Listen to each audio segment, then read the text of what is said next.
todos, sejam bem-vindos. Nós hoje vamos ter como palestrante a nossa irmã Cléo. Eu estou esquecendo o nome das pessoas, né? Mas não é nada não, depois que a gente passa dos 30 anos é isso mesmo. E ela vai trazer para nós hoje o tema, os 4 compromissos.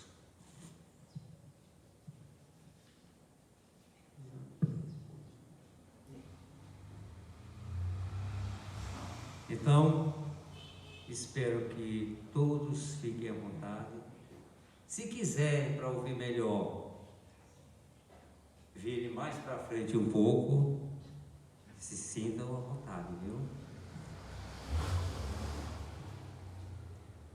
E para dirigir e para palestrar, para nos divertir, para nos instruir com a irmã Cléo. Eu vou começar a palestra pedindo aos irmãos que me acompanhem na prece. Ó Deus Pai amado, amado Mestre Jesus, graças te damos nesse momento, ó Mestre, por nos dar essa oportunidade, por podermos estar todos aqui nessa tarde para refletir, à luz da doutrina espírita, o seu Evangelho. Que a presença dos guias e protetores espirituais possa nos instruir para que possamos fazer uso de palavras simples e esclarecedoras. E assim, que possamos sair da tarde de hoje mais fortalecidos e encorajados do que chegamos. Que bênçãos do céu caiam sobre todos nós, encarnados e desencarnados. Que assim seja.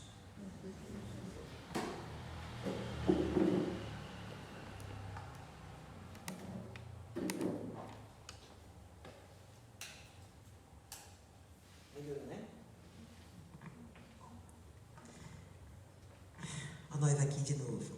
Boa tarde. Que a gente possa compreender a proposta hoje que nós trouxemos, algo um pouco diferente daquilo que nós vemos trazendo sempre, mas sempre falando do Evangelho, né? Que o Jesus nos abençoe e que fluidos amorosos sejam derramados sobre todos nós. Que a presença do Mestre esteja conosco durante toda a tarde. Bom, o nosso tema da tarde de hoje é um livro chamado Os 4 Compromissos. Esse livro, ele é um livro que fala sobre a filosofia de um povo chamado Toltecas. Os Toltecas, eles viveram numa região chamada Mesoamérica, ou seja, na América do Norte, um pedacinho final da América do Norte, no finalzinho do México, e na América Central. Esse povo, ele está no mesmo padrão de alguns outros povos que nós ouvimos falar muito, os Incas, os Maias e os Astecas, não é? A gente não tem estudado sobre eles, não sei porquê, não é? Muito da história desses povos, eles são chamados pré-colombianos, porque eles já estavam aqui quando Colombo, entre aspas, descobriu a América, não é? Hoje a gente já sabe e já estuda de uma forma diferente, porque descobrir algo que já estava descoberto não é descobrir, não é? Mas então, quando Cristóvão Colombo chegou nas Américas, já existia um povo nessa América, não é? Como Pedro Álvares Cabral chegou ao Brasil, já existia um povo no Brasil, não é? Então, nem Pedro Álvares descobriu o Brasil, nem Colombo descobriu a América. Elas já estavam descobertas muito antes deles chegarem, não é? E esse povo tolteca, eles estavam na América antes de Colombo, por isso que eles são chamados pré-colombianos, não é? E esse livro, ele foi escrito por uma pessoa chamada Miguel Ruiz, Dom Miguel Ruiz, que eles têm um tratamento, não é? Dom Miguel, ele, claro que ele não viveu lá, né? Ele traz essa história que ela é ancestral, não é? Esses povos, como aqui nós temos os indígenas, não é? Quem tiver a oportunidade de conhecer uma tribo indígena, a gente tem aqui em Arco Verde, se eu não me engano, e tem a oportunidade de conversar e eles trazem a história dos ancestrais, não é? Uma história que ela é falada, não é uma história registrada. Na segunda-feira, quando nós estávamos aqui estudando, na segunda-feira não, no sábado passado, nós estávamos estudando o Evangelho, a introdução do Evangelho, e aí tinha uma passagem que falava sobre os ensinamentos de Sócrates e que Sócrates não tinha deixado nada escrito. E aí eu me lembro de uma reflexão que foi feita que diz que os grandes ensinamentos não ficaram registrados por escrito. Alguém conta essa história, alguém faz esse registro. Então, esse Dom Ruiz, Dom Miguel Ruiz, ele é dessa família, não é? Que fica responsável, né? São os sacerdotes, os xamãs, aqueles guias espirituais, guias terrenos, né? Que eles são encarnados, não podem ser guias espirituais, não é? Que são responsáveis em propagar essa história para que ela não fique esquecida. Então, Dom Miguel Ruiz ficou com o compromisso de transcrever essa história. E é um pouquinho disso que a gente quer contar hoje. E para alguns que devem estar se perguntando por que nós trouxemos esse tema, nas nossas reflexões, quando nós trazemos o entendimento do Evangelho à luz da doutrina espírita, muitos me perguntam da onde nós tiramos isso. Por que o Espiritismo está falando diferente? Só que o Espiritismo ele não está falando diferente. Ele está trazendo algo que foi esquecido, ou que foi transformado, ou que foi mal compreendido. E a proposta do Espiritismo é desvendar esse véu e trazer de volta, não é? E recuperar aquela verdade, a verdade de Jesus, que por motivos que não nos cabe na tarde de hoje refletir, foram de alguma forma transmutados. Então, a gente vai falar um pouquinho sobre isso, tá? O que será que são esses 4 compromissos dessa filosofia tolteca, ok? Lembrando que a nossa palestra é uma reflexão e ela é aberta, viu? E eu adoro quando vocês participam, então fiquem à vontade para perguntar ou para se colocar mesmo, tá bom? Que nós possamos dar continuidade nessa tarde.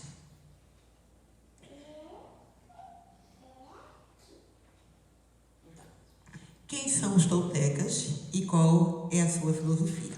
Não é? Então, Dom Miguel, ele dizia assim: a felicidade é uma escolha, assim como o sofrimento. Então, veja só, Dom Miguel, lá, pré-colombiano, isso ele traz, mas essa é a base da filosofia tolteca. A felicidade é uma escolha, assim como o sofrimento. E aí ele continua: não há razão para sofrer. A única razão pela qual você sofre é porque você decide isso. Se você olhar para a sua vida, encontrará muitas desculpas para sofrer, mas nenhuma razão válida. O mesmo é aplicável à felicidade. A felicidade é uma escolha, assim como o sofrimento. Não é? Então ele diz o seguinte: olhe em torno e escolha como é que você vai compreender e manifestar através da sua ação aquilo que você está passando, ok? Então, a lei de causa e efeito, que é a doutrina fala. aí a lei de causa e efeito, não é? Então a proposta é essa: a gente pegar algo que é bem antigo e ver aonde é que nós podemos encontrar a doutrina espírita, que aí a gente vai ver que não é uma invenção. A doutrina espírita ela não foi inventada Salvador prometido. É aquele ensinamento que Jesus traz, porque ainda somos espíritos renitentes e ainda não conseguimos compreender esse ensinamento, não é? Então, a gente já falou, né? Os toltecas são um povo pré-colombiano, originário da região norte do México. Pronto. Então, o que é? O que é essa filosofia? É a busca incessante de uma relação harmoniosa e de reciprocidade com tudo aquilo que nos rodeia. Assim, a sabedoria tolteca nos conduz a um desaprender saudável dos antigos hábitos que nos levam a criar dramas e a viver uma vida repleta de sofrimento. Eu achei tão legal essa palavra, desaprender, não é? Então, nós temos muitos hábitos, muitos maus hábitos, que nos impedem de fazer o que nós precisamos fazer, não é? Então, algumas coisas nós precisamos desaprender para poder aprender coisas novas, não é? É bem interessante isso. Então, essa filosofia, o que é uma relação harmoniosa e de reciprocidade com tudo que nos rodeia. Então, nós precisamos ter harmonia com... E a reciprocidade, o que é? Vai e volta, né? De novo, a lei de causa e efeito, né?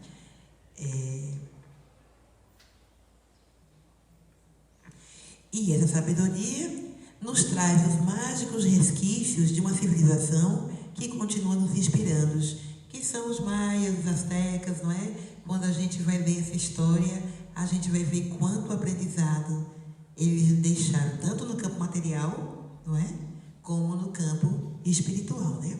Então, sua visão de mundo, sua mitologia e suas lendas continuam atraindo interesses pelo povo, a pronúncia, né? Nahuatl, que é o povo tolteca, eles são chamados Nahuatl, né? E seus segredos. Por isso surgem novos livros que nos aproximam um pouco desse passado rico em conhecimentos. Então, a literatura, ela está cheia, não é? Se a gente buscar de livros que contam a história desse povo pré-colombiano. E é bom a gente saber um pouco do que veio antes da gente, não é? A gente vai achar muitas das nossas raízes quando a gente busca essa compreensão, tá bom? Então, veja só. Só mais uma referência aqui, para mim não esquecer. Os toltecas, eles diziam assim, nós temos eu achei maravilhosa essa fala. Nós temos duas partes. Uma parte material e uma parte espiritual. E essa harmonia, ela só é feita, ela só se encontra quando a parte material com a parte espiritual vive de forma harmônica. Alguns dizem assim, o eu inferior e o eu superior. Não é? Então, o eu superior é a nossa essência, é aquilo que nós somos de verdade. E muitas vezes, os conflitos que nós criamos é por quê? Porque o eu, espírito imortal, não estou confortável com o eu, Cléo Santos, e as atitudes que está tomando diante da vida. E aí há aquele conflito. Então, para haver essa harmonia e essa reciprocidade, é preciso que o eu superior e o eu inferior estejam vivendo de forma harmônica, ou seja, é preciso que a gente tenha uma postura, uma ação coerente com aquilo que a gente fala. Porque se a gente fala uma coisa e faz outra, gera desarmonia, tá bom? Só para a gente ficar firme aí, né? E dentro disso daí, eles falam que nós vivemos um sonho. Alguém aqui assistiu Matrix? É um filme antigo, né? Matrix, na época, eu acho que década de 90, é um filme que chamou muita atenção. Porque você assiste o filme todo, eu, né? Não sei todo mundo. Termina o filme e parece que a gente não entendeu nada.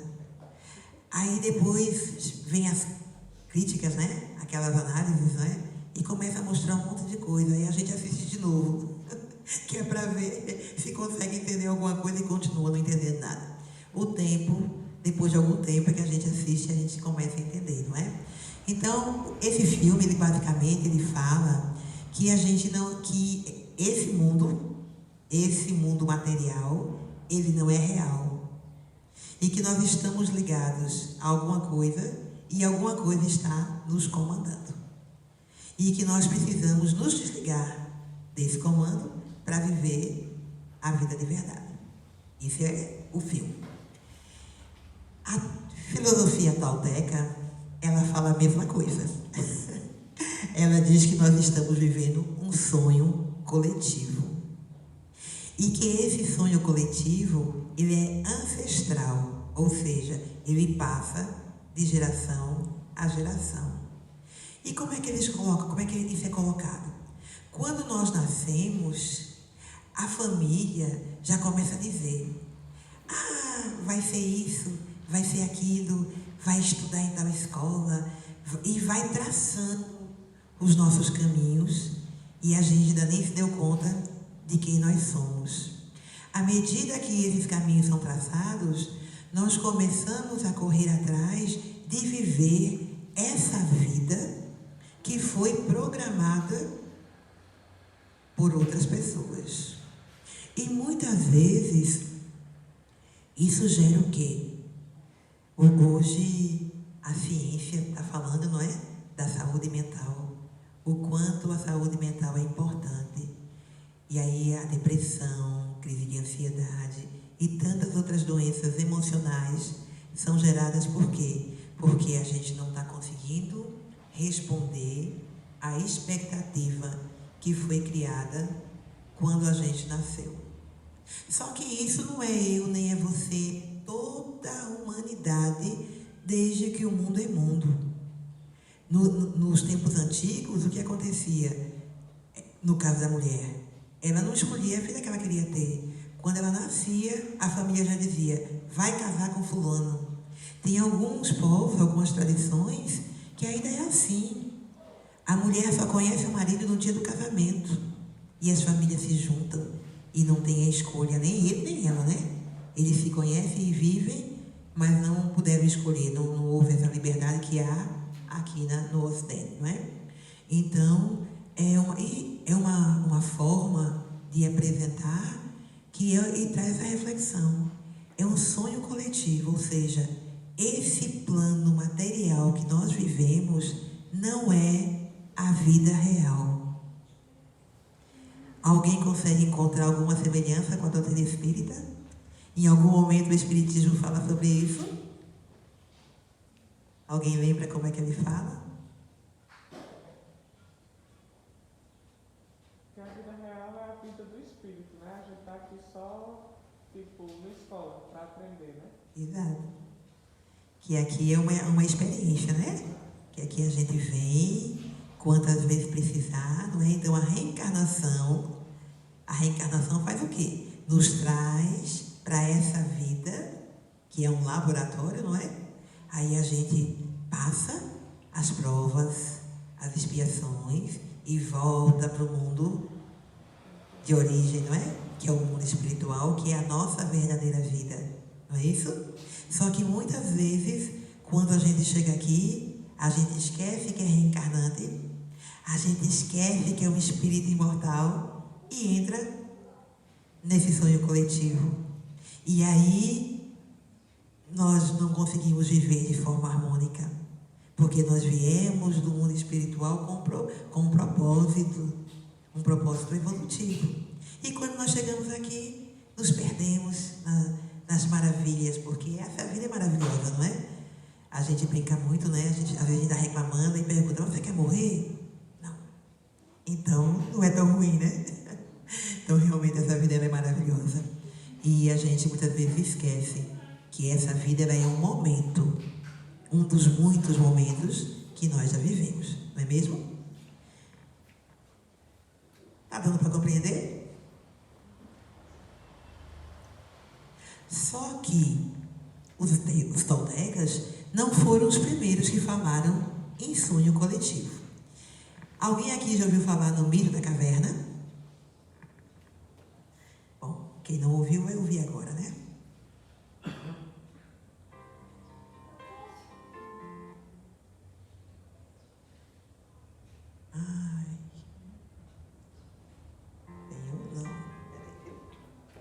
Platão é considerado um dos principais pensadores da história.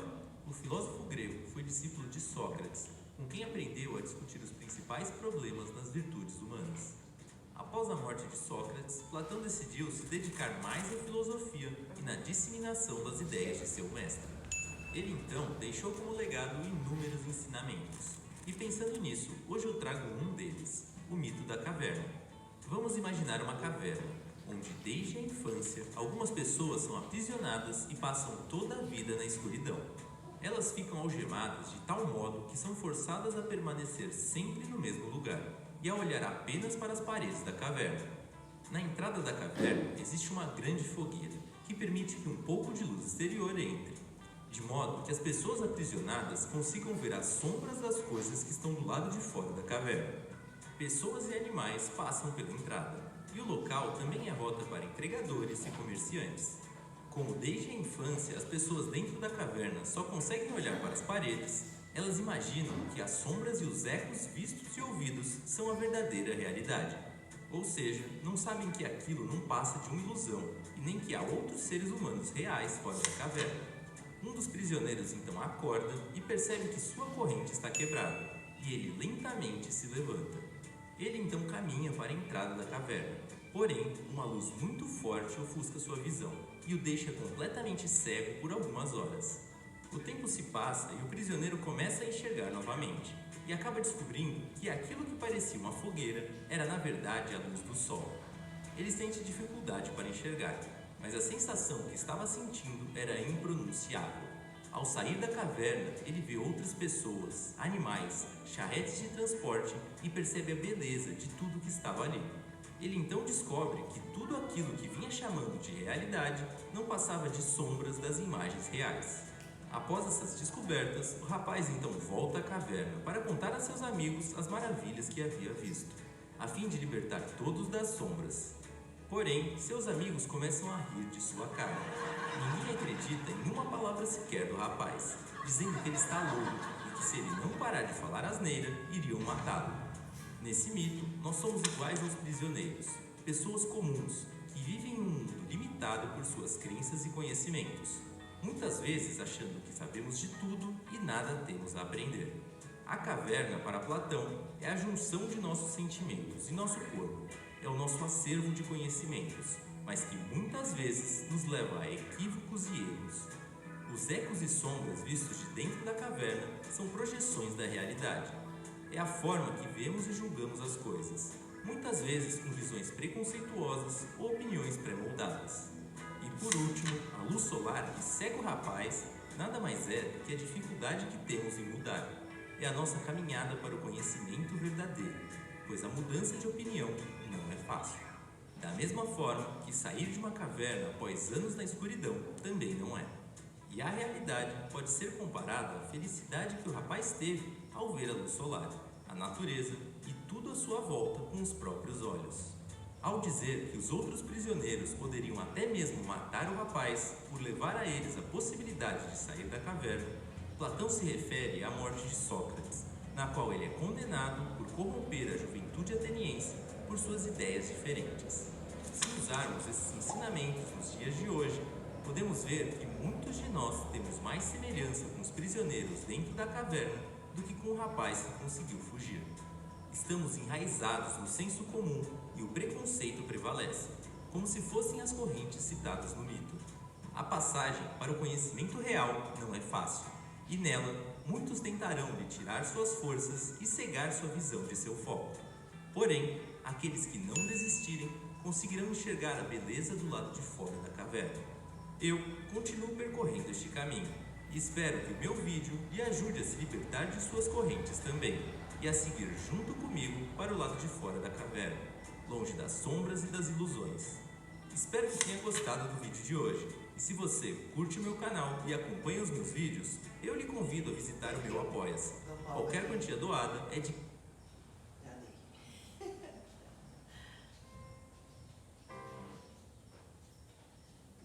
Então, deixa eu voltar lá. Então, no mito da caverna, a gente vai ver a mesma coisa que o Tolteca diz, não é? Nós vivemos num sonho Nós estamos aprisionados nos nossos preconceitos, nas nossas crenças, naquilo que nós julgamos que é o mais importante. E às vezes nós estamos tão presos a isso que a gente não consegue sequer ouvir o que o outro tem para nos dizer, não é? E Sócrates, ele é antes de Cristo. Então, esses ensinamentos, eles vêm vindo para a gente muito antes da doutrina espírita, não é mesmo? Então, quantas pessoas já tiveram, quantas vezes nós, espíritos reencarnantes, já tivemos a oportunidade de ouvir essas coisas e ainda não conseguimos compreender para colocá-las em prática na nossa vida, não é? Então, dentro dessa percepção, o que eles dizem? Voltando para os toltecas, que nós vivemos esse sonho, não é? E esse sonho, ele nos atrela, eles usam a expressão domesticação, não é? Adestramento, que nós somos adestrados por esses valores sociais, ao ponto da gente não questionar e considerar isso uma verdade absoluta, né? Então estamos presos na caverna, acorrentados, alguém está dizendo sobe as correntes e a gente diz, não, eu prefiro a corrente, que é a nossa zona de conforto, não é? É melhor estar naquele lugar que eu já conheço do que eu partir para o desconhecido, não é? E essa domesticação, esse adestramento, ele é tão poderoso que chega um momento que a gente se auto-adestra. A gente diz para a gente mesmo, eu não posso fazer isso, eu não vou conseguir, está fora das minhas forças, que são nossas crenças limitantes e que nos impedem de sair do lugar que nós estamos, porque nosso medo, não é? De buscar algo além daquilo que nós já conhecemos, não é? E aí eles propõem que existem 4 maneiras básicas da gente sair dessa prisão, né? Dessa domesticação. A primeira coisa que eles falam é: seja impecável com a sua palavra. Impecável quer dizer não pecar, né? In é um prefixo de negação, não é? Então, não peque. Então, não pecar com a palavra. A gente sabe que a palavra ela tem uma força, não é? Ela tem a força criadora. Quando a gente fala, a gente cria. E o que é que a gente está criando, não é? Então, dependendo da forma como a gente fala, a gente pode estar criando uma coisa boa ou uma coisa ruim. Então, esse compromisso, o primeiro compromisso, que nós sejamos consequentes com a nossa palavra, não é?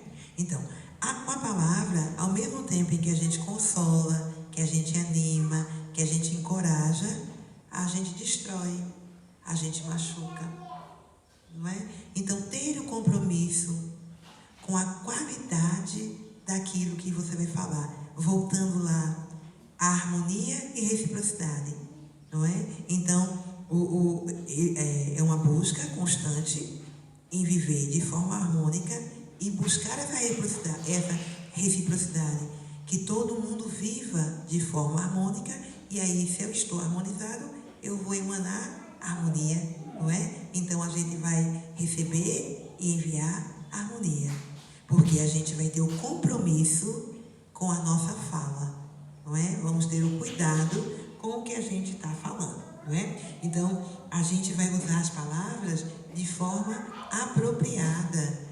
E o português, que é uma língua tão rica, a gente tem tantos sinônimos, não é?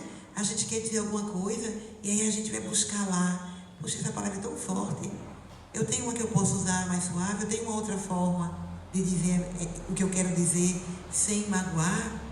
E aí a gente vai pensar melhor na forma, né? No exterior, naquilo que a gente vai enviar. Por quê? Porque essa forma vai tocar o outro e vai ser internalizada.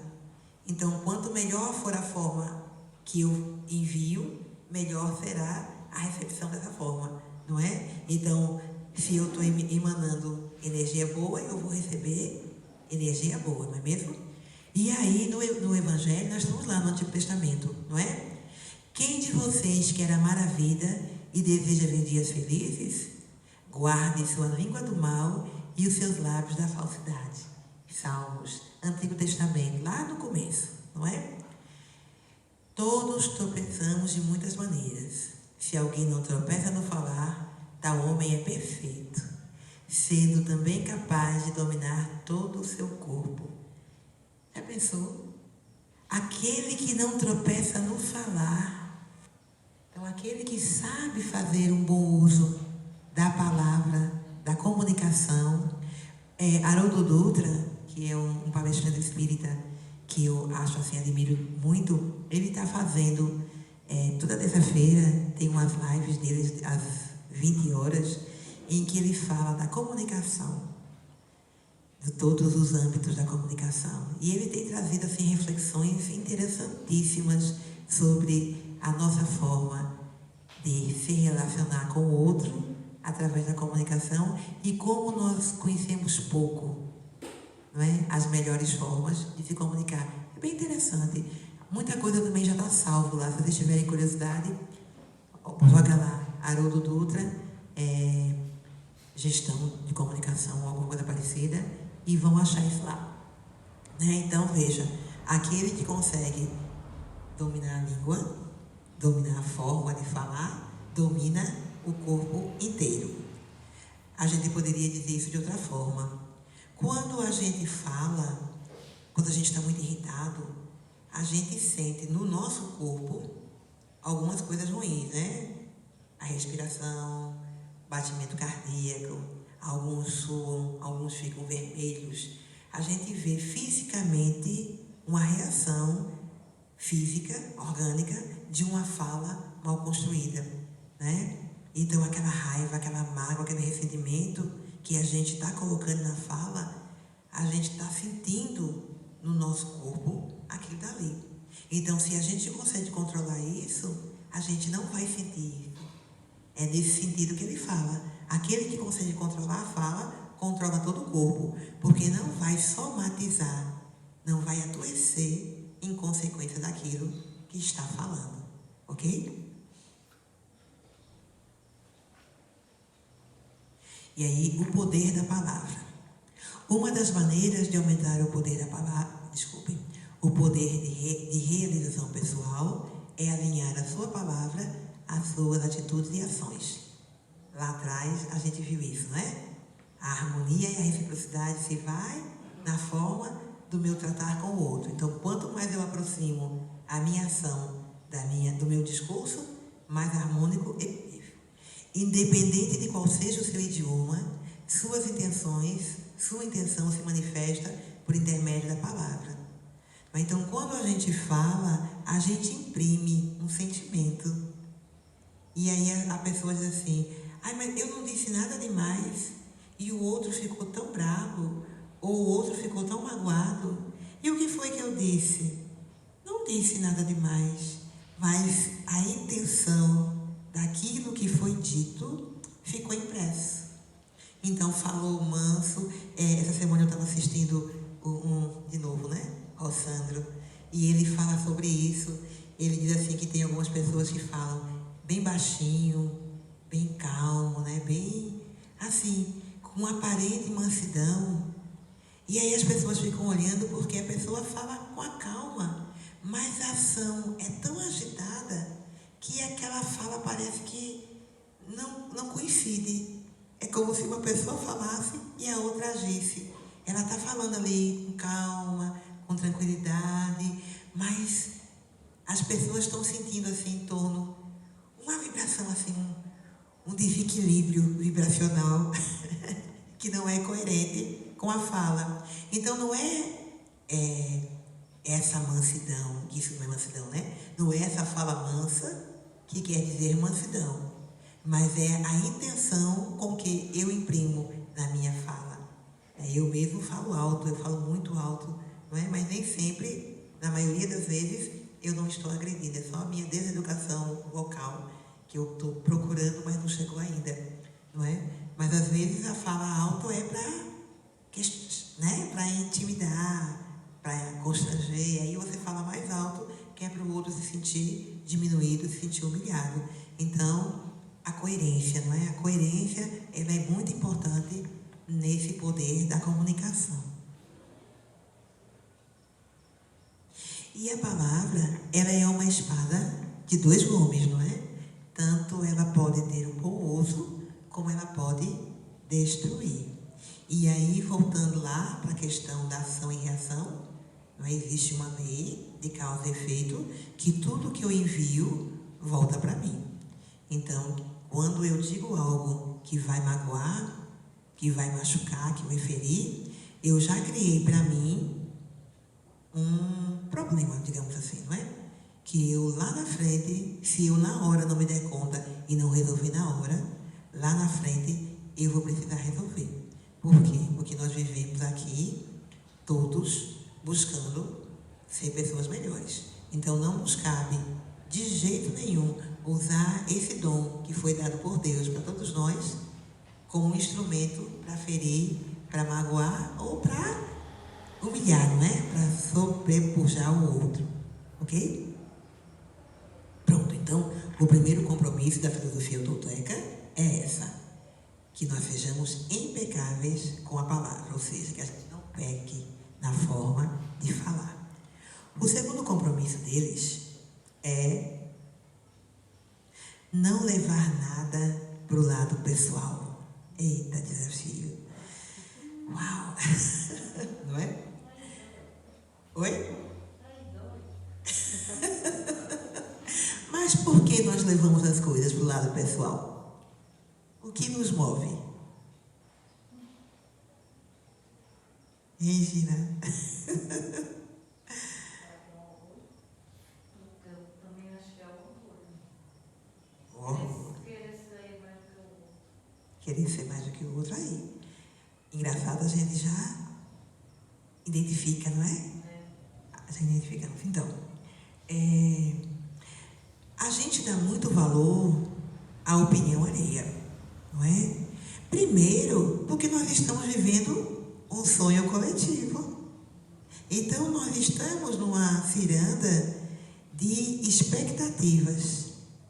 Foi criada uma expectativa em relação a mim, que eu quero corresponder, e eu criei expectativa em relação ao outro e quero ser correspondido, não é isso? Então a opinião do outro passa a ter importância porque não estou conseguindo corresponder à expectativa, não é? Então gera uma frustração imensa dentro da gente, quando a gente quer ser aquela pessoa que o outro quer que a gente seja. Hoje eu estava ouvindo uma música e fiquei pensando nisso, né? Eu nem sei cantar, nem conheço a música toda. Só lembro desse pedacinho que eu ouvi. Eu nem lembro, mas eu vou dizer e vocês vão saber que música é. A música é da Marília Mendonça. E ela fala que só ele não reparou a mudança que ela fez para ele voltar a se apaixonar. É isso, não é isso? Alguma coisa parecida, não é? Então ela, na letra, o autor da letra, né, diz, autor da letra, que precisou fazer muitas coisas. Quem canta é a Marília Mendonça, não sei se é composição dela. Precisou fazer muitas coisas para que o outro voltasse a se apaixonar. E aí, quando a gente abre esse âmbito, quantas vezes a gente se anula? Deixa de ser aquilo que a gente é para agradar o outro. E no final das contas, a gente nem se agradou, nem agradou o outro, não é? Porque a gente está vivendo uma vida que não é nossa. Quando a gente para pensar sobre isso, a gente pensa assim, com uma comparação, né? A gente está vivendo um mundo que é uma experiência. Então, digamos assim, nós estamos vivendo um filme, ou uma peça teatral, ou uma novela, onde nós somos um personagem. Não. Sim, nós somos um personagem. Cada experiência aqui na Terra, a gente vive um personagem. Mas nós não somos esse personagem. Nós somos o ator. O espírito imortal, ele é o ator da sua própria história, que a cada encarnação vai viver um personagem, vai viver papéis masculinos, femininos, papéis profissionais, papéis... É uma gama, né? Uma gama imensa, não é isso? De papéis emocionais, que são transitórios. É essa existência, não é? E às vezes a gente pensa assim, não, falando sobre a opinião alheia, a gente quer ser o ator principal e quer que todo mundo seja coadjuvante. É aquelas novelas que só pode ter um ator, só pode ter um destaque. Hoje pra gente que vê novelas há muitos anos, hoje eu me alegro muito com as novelas quando eu vejo que tem muitos núcleos. Porque antigamente não tinha. Antigamente tinha no máximo 3 ou 4 personagens e a gente passava 6 meses ouvindo contar a história daquelas 4 pessoas. Nossa. E hoje não, né? Hoje a gente tem 4, 5 núcleos paralelos que às vezes se cruzam, às vezes nem se cruzam, só se cruzam no final. Então, na novela tem vários personagens principais, não é isso? E lá pelo meio do caminho, o coadjuvante vira ator principal, o principal vira coadjuvante e há essa troca. E a vida é assim. Ora, na minha relação com o outro, por exemplo, no processo do aconselhar, do conversar, do compreender. Se a minha proposta é compreender o outro e eu quero ser o ator principal, eu vou conseguir ouvir o outro? Quando o outro começar a falar, eu digo, eu já vivi isso. E aí eu começo a falar e não paro para ouvir o outro, não é? Então, nessa tarefa de amparo, eu tenho que ser coadjuvante. Eu estou ali para ouvir. E quando a gente para olhar o nosso processo evolutivo, todos nós somos atores principais. Porque cada um é uma individualidade. E cada um é uma história. Cada um dos habitantes do planeta Terra, encarnados e desencarnados, cada um tem a sua própria história. E de vez em quando a gente se cruza. Tem pessoas que a gente se cruza uma única vez, tem uma conversa maravilhosa e nunca mais vê. E tem pessoas que a gente vai precisar passar a reencarnação inteira, não é isso? Então vai depender dos propósitos dos quais nós estamos aqui. E por que a opinião do outro é tão importante? Primeiramente, por causa do nosso orgulho, não é? E segundo, porque nós estamos aí buscando essa expectativa, que também não é uma coisa boa. Então são 2 coisas que não são boas, não é? A expectativa e o orgulho. Mas então, qual é o mandamento? Não julgueis para não serdes julgados, porque com o juízo que julgardes os outros, sereis julgados, e com a medida que medires, vos medirão também a vós. Então, se eu for emitir minha opinião, eu preciso me lembrar disso, que com a mesma severidade que eu estou tratando o outro, eu vou ser tratada. Eu quero isso para mim? Então, tá certo? Então, que a gente possa... Então, nada na nossa vida é pessoal. Cada um tem o seu trajeto. E nós cruzamos com as vidas. Mas as nossas ações se referem muito mais a nós mesmos. Tem um ditadozinho que diz assim: quando João fala de Maria, eu conheço muito mais João do que Maria. Não é? Então, quando a gente fala, mesmo quando eu estou cobrando do outro uma postura, eu estou muito mais mostrando quem eu sou do que quem o outro é. Não é? Então, por isso aqui não é pessoal. Nada é pessoal. Tudo se refere ao protagonista, aquele que está agindo naquela ação. Quando as pessoas tomam a atitude de aprendizes, pode aprender nas várias situações, aí fica mais fácil, não é? Eu já li até uma frase assim, não temos inimigos, nós temos professores. As pessoas que são antagonistas da gente, mais nos ensina, que mostram nossos defeitos, né? Exato. Está lá no capítulo 6 Perfeitos, né? A opinião do inimigo tem muito mais valor, porque ele não tem motivo nenhum para nos elogiar, não é mesmo? E é mesmo. Os antagonistas é que vão nos mostrar as nossas falhas. E aí, se a gente tiver essa postura de aprendiz, né? E ouvir o que o outro está dizendo, sem julgar e sem levar para o lado pessoal, a gente vai aprender, né? Sem se magoar, A gente se magoa porque a gente acha que é pessoal. Tá falando porque não gosta de Se gostasse de mim, não falava. Não é assim que a gente pensa? E muitas vezes a pessoa está falando porque gosta, porque está preocupada com a forma como a gente está se conduzindo. E aí está falando para nos ajudar. E aí o orgulho impede que a gente veja dessa forma, né?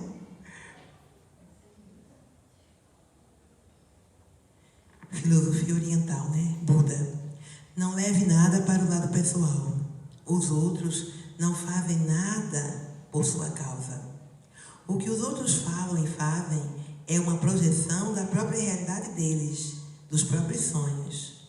Quando você se tornar imune às opiniões e ações dos outros, não será mais vítima de sofrimentos desnecessários.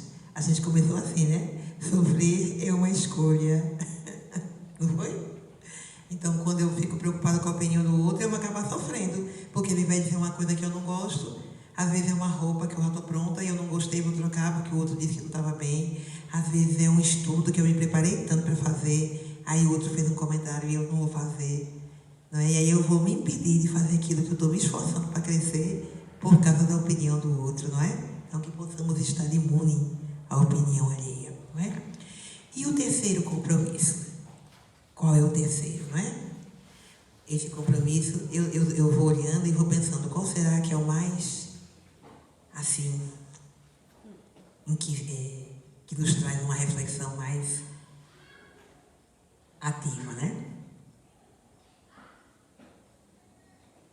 Não tire conclusões. E aí, gente? A gente faz isso?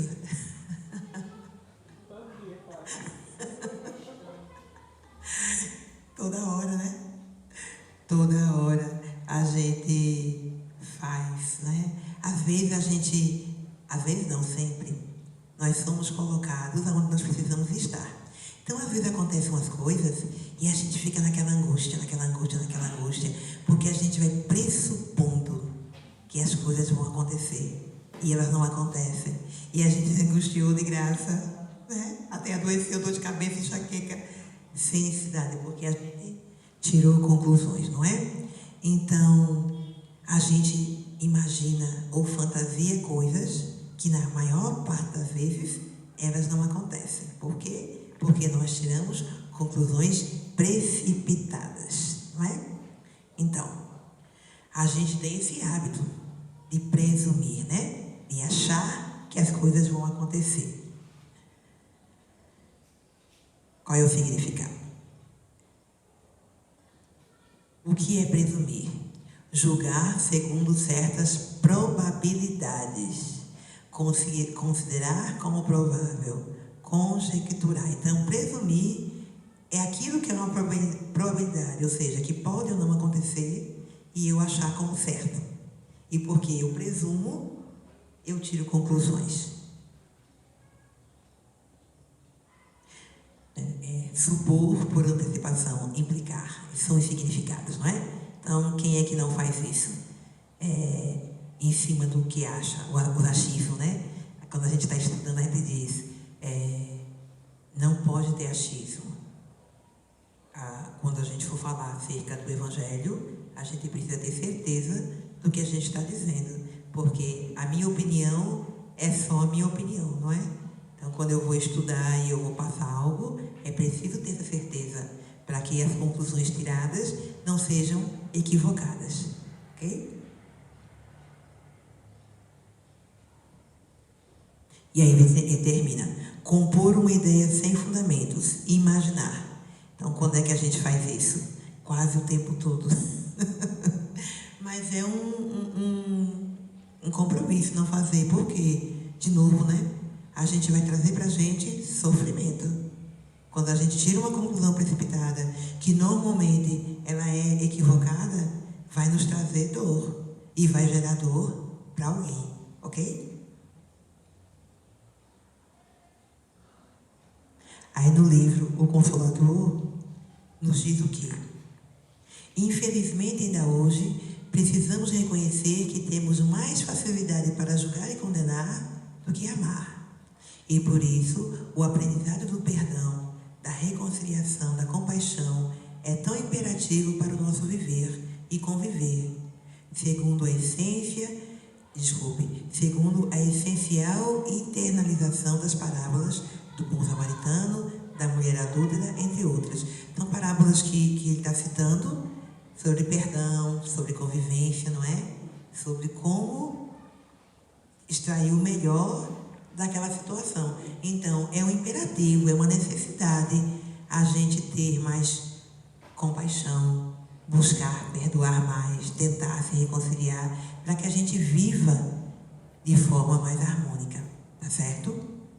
Aí, né? Quer dizer, é o nosso processo regenerador, é aquilo que vai nos transformar em pessoas melhores, não é? Então, não tire conclusões. Por quê? Porque as conclusões, elas são pautadas na nossa imaginação, no nosso conhecimento de mundo, que é um sonho, não é?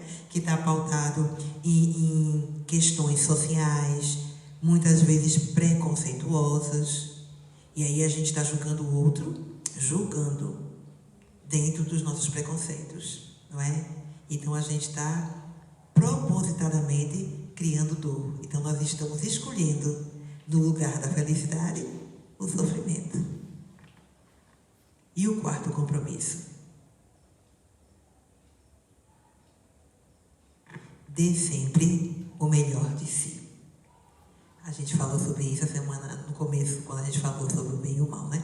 Esse mês a gente teve as palestras, hoje é a última palestra do mês de abril, e aí todos os temas falados sempre trazem um ensinamento da doutrina espírita, não é?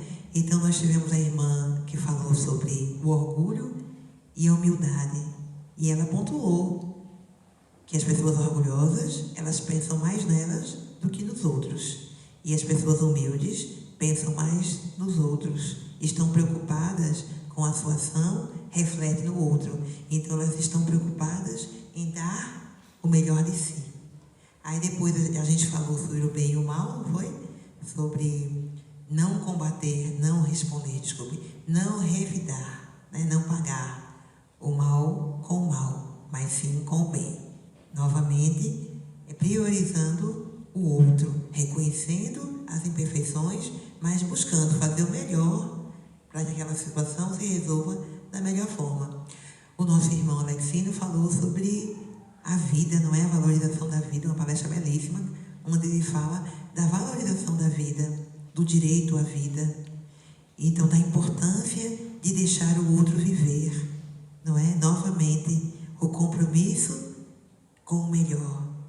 Diante de tantas tragédias, qual é o melhor que eu posso fazer nesse momento? Como eu posso me conduzir diante?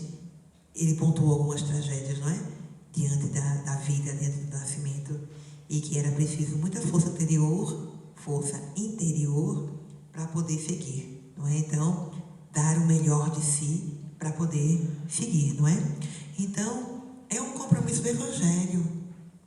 O Evangelho, ele diz o quê? Que nós precisamos fazer o bem até o limite das nossas forças. Então, o bem, ele precisa aparecer para que o mal seja transformado. O mal, ele é ousado. As pessoas prejudicam, têm ações assim negativas, com a palavra assim, descaradamente, não é? Então, o mal precisa ser descarado também, né? Precisa aparecer, precisa ser mais presente. Então, fazer o bem sempre, não é? Dar o melhor de si. Sob qualquer circunstância, sempre faça o melhor possível, nem mais, nem menos. E aí tem um capítulo no Evangelho, o homem de bem, que ele fala sobre o que é ser um homem de bem. Mais 5 minutinhos, eu chego. Estou terminando. O verdadeiro homem de bem é aquele que pratica a lei de justiça, de amor e caridade na sua maior pureza. Se interroga a sua consciência sobre os próprios atos. Pergunta se não violou essa lei, se não cometeu o mal, se fez todo o bem que podia, se não deixou escapar voluntariamente uma ocasião de ser útil, se ninguém tem do que se queixar dele, enfim, se fez aos outros aquilo que queria que os outros fizessem por ele, não é? Então, esse é a homem de bem. E aí, isso é independente de religião, não é? Que filosofia não é religião.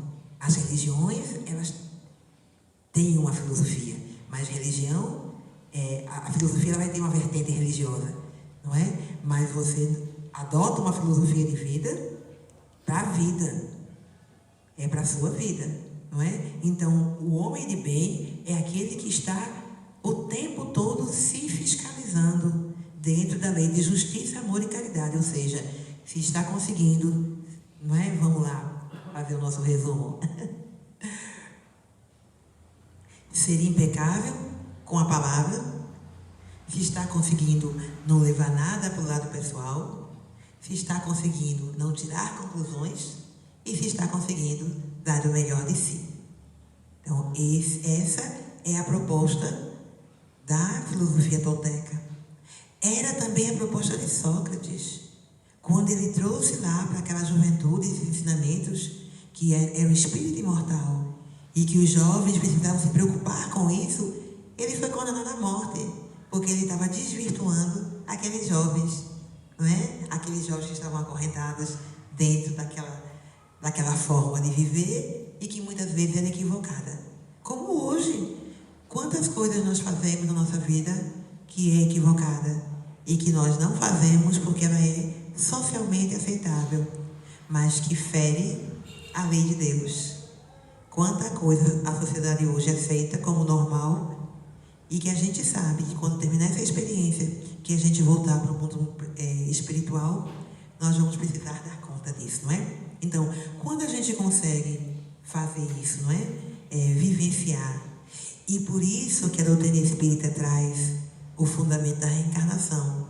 Será que a gente ia conseguir tudo isso numa única existência? Será que é possível? Para nenhum de nós, né?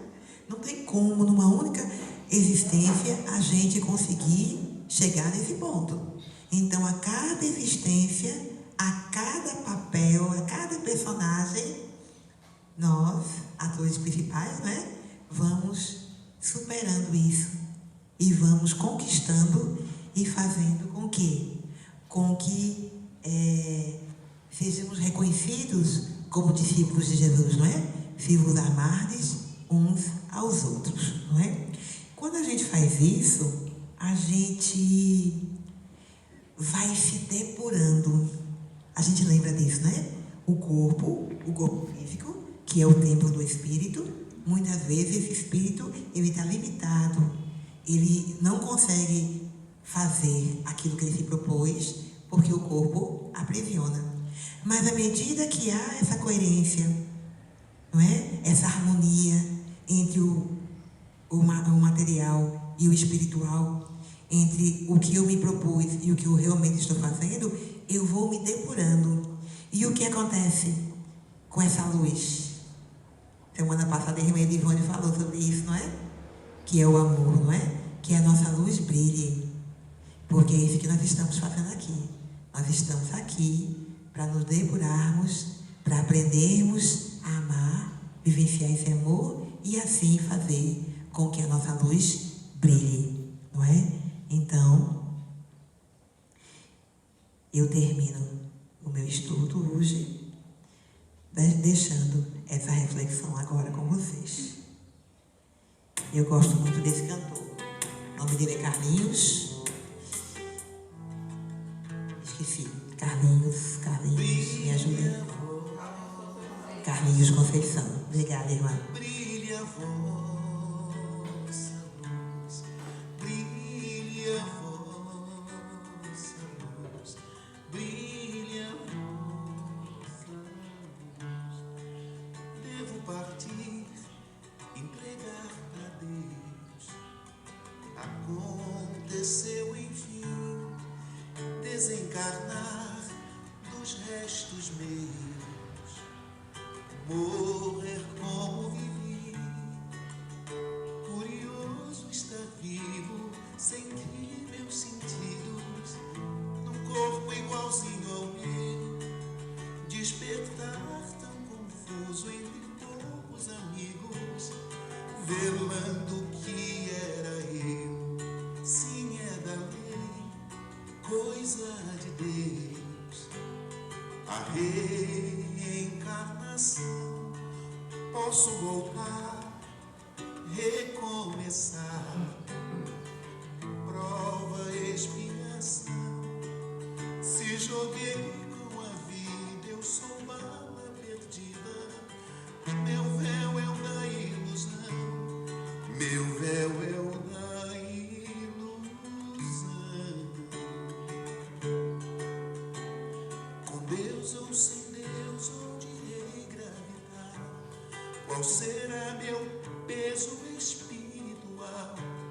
Será este o céu dos ateus, vagar invisível pros meus?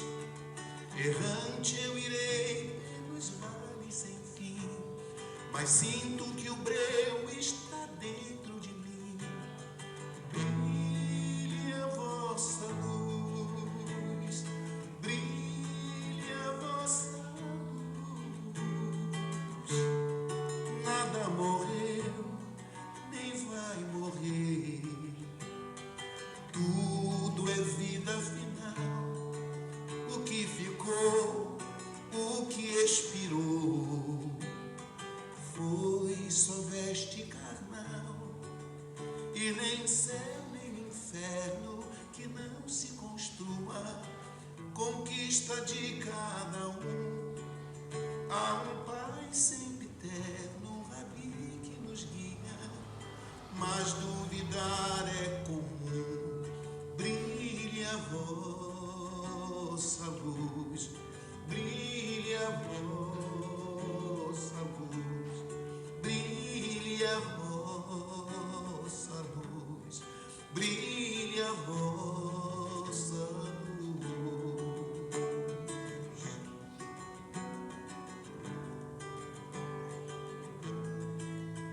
E nem céu nem inferno que não se construa, conquista de cada um. Há um Pai sempre eterno, um Rabi que nos guia, mas duvidar é comum. Brilhe a vossa luz, brilhe a vossa luz, brilhe a vossa luz, brilhe a vossa luz.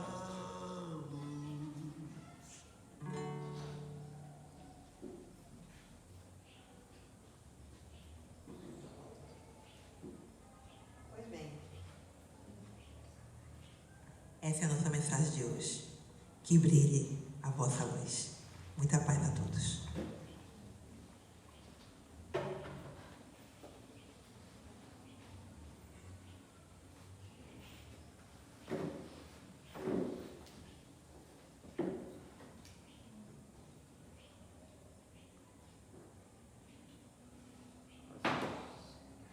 É porque no microfone é melhor. Na filmagem é melhor. Com o microfone.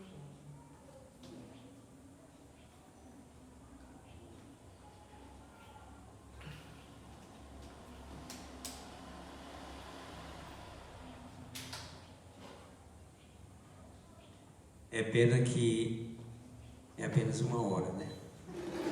Se fosse mais, eu ficaria mais satisfeito ainda, mas tá tudo bem. Tá bom.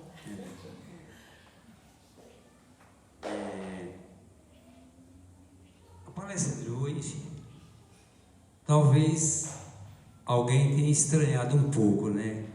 O assunto, como foi discorrido, essa coisa, né? Sócrates. O que é que tem a ver o Espiritismo com Sócrates, né? Que viveu antes de Cristo, muitos anos, né? Distante, lá na Grécia, mas tem muito a ver com o Espiritismo. Sócrates era espírito, e uma prova cabal de que ele é espírita, foi quando na hora da morte dele, na hora dele tomar o veneno, a cicuta, o carrasco lhes perguntou, ou falou para ele: você tem ainda 1 minuto. Quer dizer alguma coisa? O que foi que ele respondeu? O que é 1 minuto na vida se eu tenho a eternidade?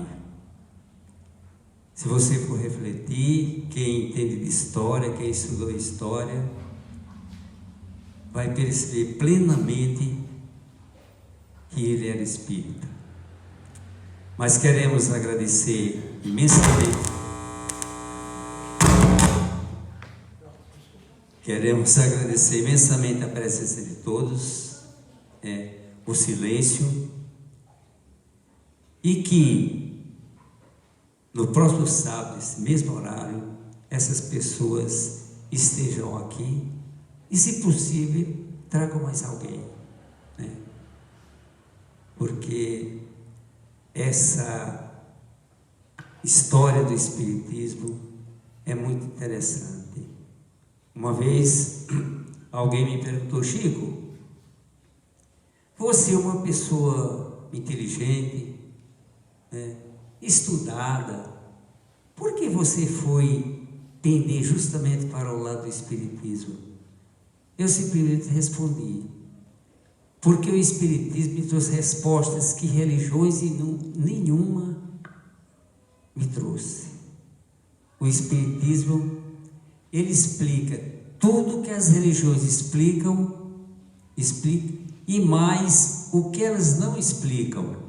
É esse o motivo, né?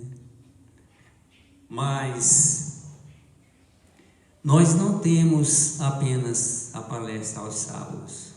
Nós temos outras atividades, como por exemplo, agora após a oração final, nós teremos o passe, dizendo que não esqueçam de tomar água fluidificada, que fica lá atrás, tá? E depois de tudo isso, nós teremos o estudo do livro Evangelho segundo o Espiritismo. Hoje, logo após o lanche que nós temos aí, né? Temos também na segunda-feira, às 19 horas, o estudo também do livro nós estamos alternando, né? Uma semana o livro dos Espíritos e outra semana o Evangelho segundo o Espiritismo, tá ok? Temos na quarta-feira ainda a fluidificação. Não, é a é a fluidoterapia, né? E é bom que essas pessoas que forem participar dessa fluidoterapia, que cheguem um pouquinho antes, porque elas terão que preencher uma ficha, tá ok? Fica um alerta aí. Acho que só, né? Então agora nós teremos a prece final.